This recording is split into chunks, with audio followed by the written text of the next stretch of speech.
tim Prabowo Gibran akhirnya berkumpul begitu, merayakan hasil hitung cepat unggul Prabowo Gibran. Nah, yang Anda lihat dari hal ini, nanti kedepannya akan seperti apa, baik dari 01 maupun 03 untuk memaknai hasil hitung cepat?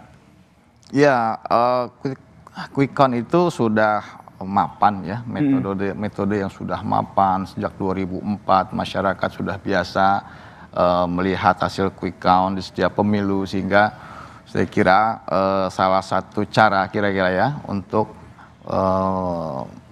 menselebrasi apa yang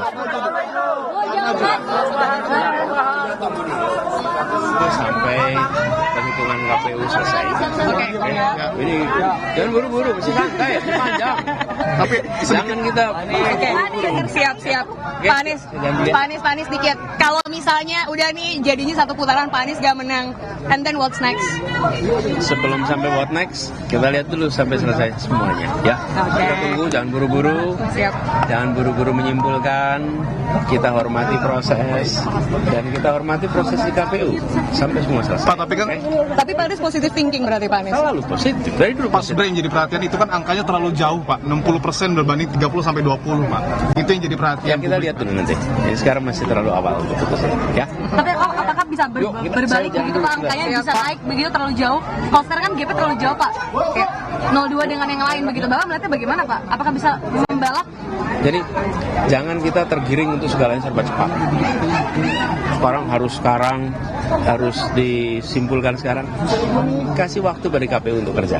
Jangan kita tergiring untuk harus segalanya cepat sekarang. Kita tunggu sampai KPU tuntas. Tadi Pak Ari bilang tadi ada potensi kecurangan Pak. Ini juga akan dideteksi oleh Timnas Amin Pak? Ya biar nanti tim hukum aja. Kalau ditemukan apakah akan melakukan proses hukum Pak? Nanti kita lihat.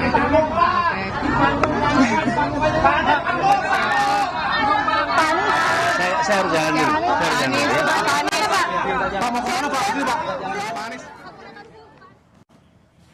Itu tadi saudara pernyataan dari Capres nomor urut 1 Anies Baswedan yang menyatakan bahwa jangan terburu-buru menyimpulkan terkait dengan hasil hitung cepat ini, tetap menunggu hasil resmi yang nantinya akan diumumkan oleh KPU. Hitung cepat mengawal suara rakyat, Kompas TV masih akan kami lanjutkan usai jeda. Tetaplah bersama kami.